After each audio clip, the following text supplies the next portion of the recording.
Hi, this is Matt from tracyandmatt.co.uk and for unboxings.com, and here I have the new Nokia N97, which is another one of those devices that seems to be fairly eagerly awaited and sort of subject to a few delays along the way.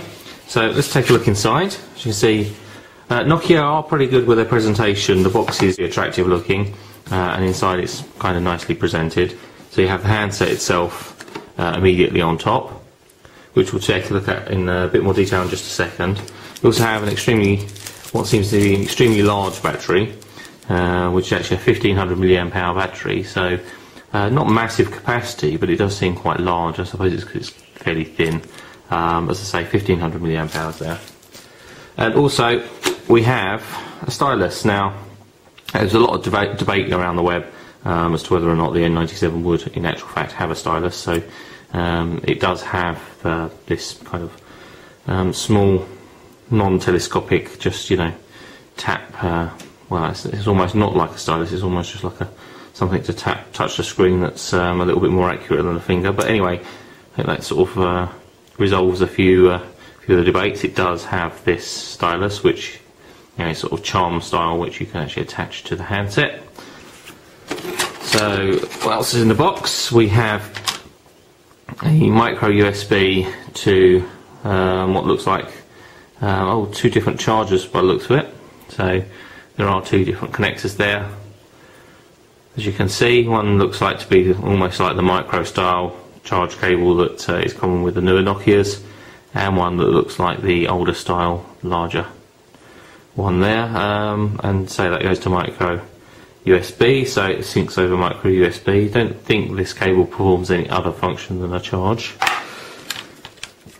So then we have the standard 3-pin wall charger, which has a micro USB connector there for charging. That's useful because we can then use a USB sync charge cable with a micro USB connector to charge. Then have a inline microphone, again similar to many other, in fact the same as many other Nokia handsets. So it's actually a push button for the phone, and then media controls, play, pause, stop, skip, and there's a lock switch on one side and an up and down volume rocker on the other. Then a socket for a 3.5mm standard headphone jack, so you can use any old headphones, and a 3.5mm 4-pole jack on the other end, which plugs into the handset. We then have a set of headphones, which I'll just attempt to open.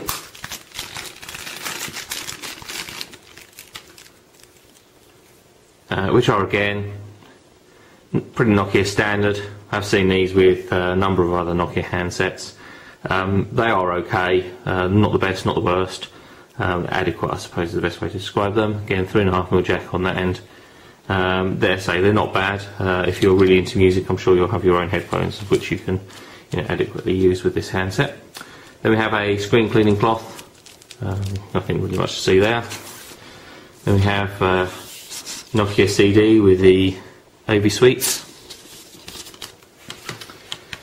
And lastly, we have the manual, which is printed in colour for the most part. Pretty lightweight, almost seems more like a getting started guide, but I'm sure that it's adequate. Okay, so let's take a look at the handset itself. So first of all, we have a forward-facing camera for video conferencing. Then we have a 3.5-inch diagonal display, which is a sort of a wide screen style display. It is an unusual resolution at 360 by 640. I'm sure other devices do have that, but off the top of my head I'm not aware of any. And it is a little bit more unusual in terms of screen resolution. Below that we have a simple push button in the corner, and then we have a touch sensitive area for the red and green sort of send and end or answer and reject call buttons. Down the left hand side we have the connector for the micro USB. We then have a slider there, which I think will probably be the release for the back cover, but we'll take a look at that in a bit more detail in a second. A couple of holes at the top and bottom are loudspeakers. On the bottom there's a small hole which is the microphone. Down the right hand side, dedicated camera button and an up down style volume control rocker above that. On the top, the 3.5mm jack socket for the headphones and a power button.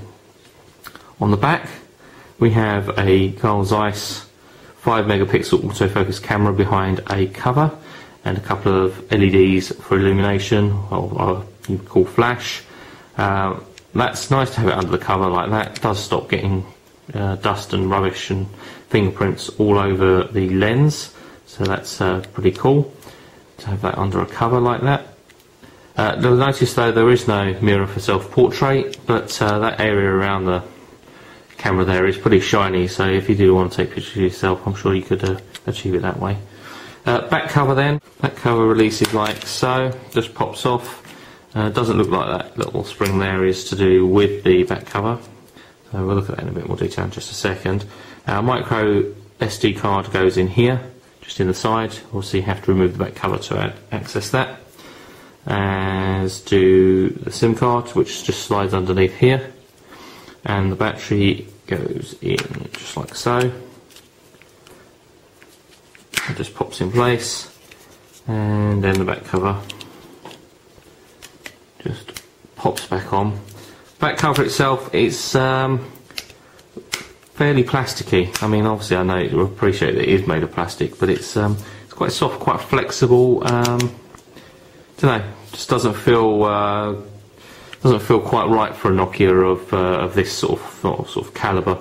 Would expect it to be a bit more robust, a little bit better made perhaps. But there you go. That's obviously the back cover.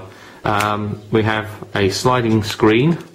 You don't have any choice basically. It does tilt. It's on a mechanism that automatically tilts and slides. So you don't have any choice as to keeping it flat or having it tilted. That's what you get. It does tilt automatically. We then have a QWERTY keyboard. It's only 3 rows of QWERTY, which again is somewhat unusual. The Titan 2 and other HTC handsets typically have 4 rows, and then we go to the newer Touch Pro and Touch Pro 2, which have 5 rows, but this has only 3, as I say, slightly unusual. We then have like a D-pad here, up, down, left, right, and a push button in the centre. To get some numbers, we use the shift function and the symbol function and get along the top row of keys there, pretty standard. Let's see, the keys are pretty small, not particularly raised, as you see they're quite flat. There is a nice bit of space between them, which helps when you're actually sort of typing on them, that you don't press the one next to it, but as I say, they are pretty small.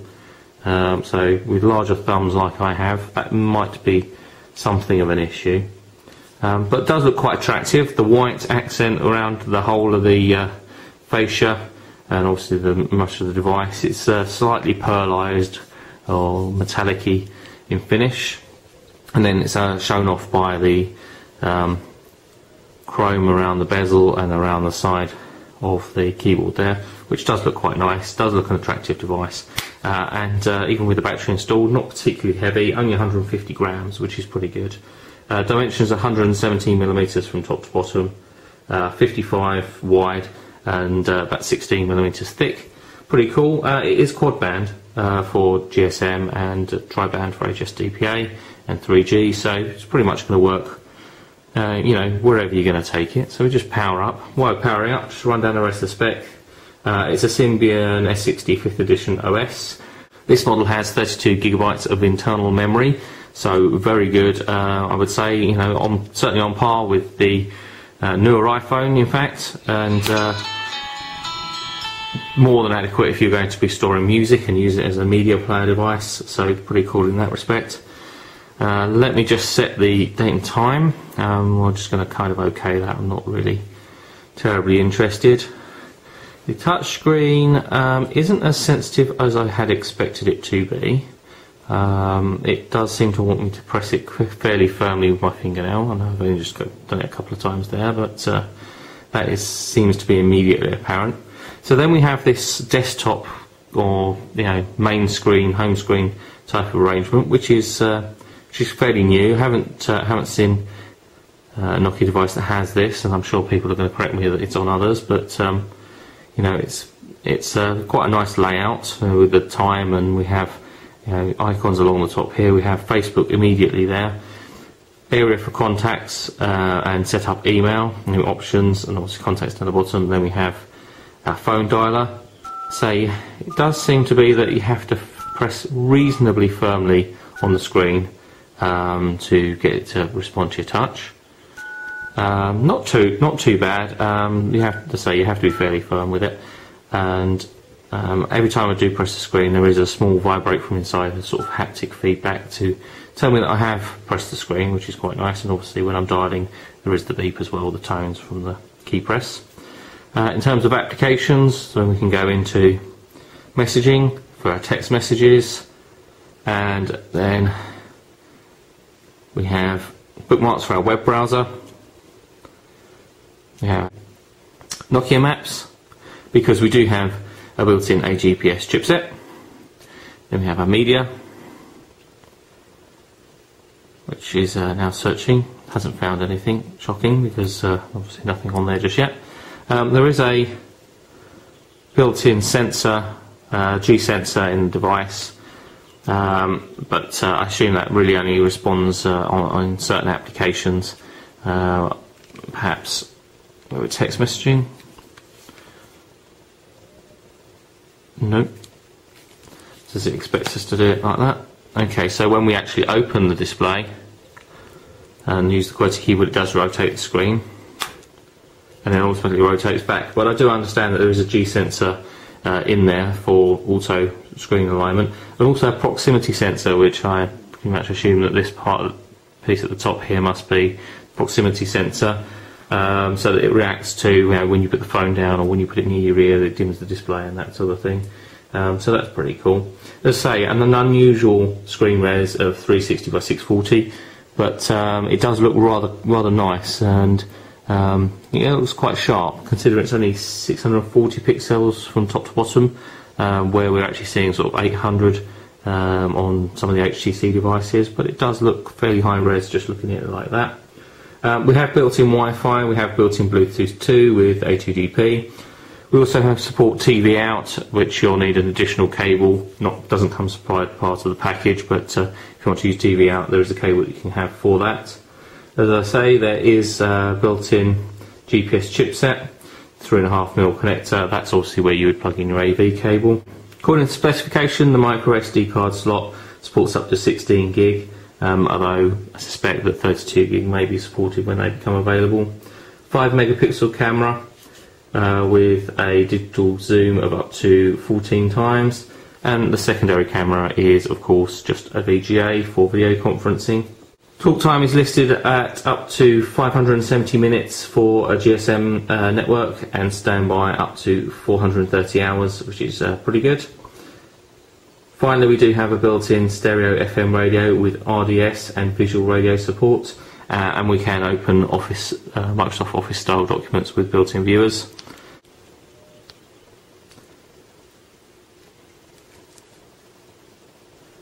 Okay, now it's obvious what the switch on the side does. That's actually to do with the screen guard. So when the screen guard's on, you just have to slide down the switch on the side and hold it, and that just re-enables the screen like a lock button. So you just pop into options, and you can change the content of the main screen, and then we can go into different menus.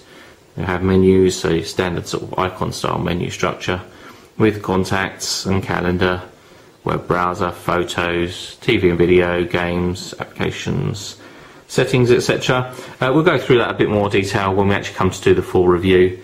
The review will be online on tracyandmatt.co.uk within the next couple of weeks, once we've had time to really try the handset out in a bit more, a bit more detail and a bit more thoroughly, using it a little bit more day to day. If you're a fan of unboxing videos, please check out our other site, unboxings.com. And as I say,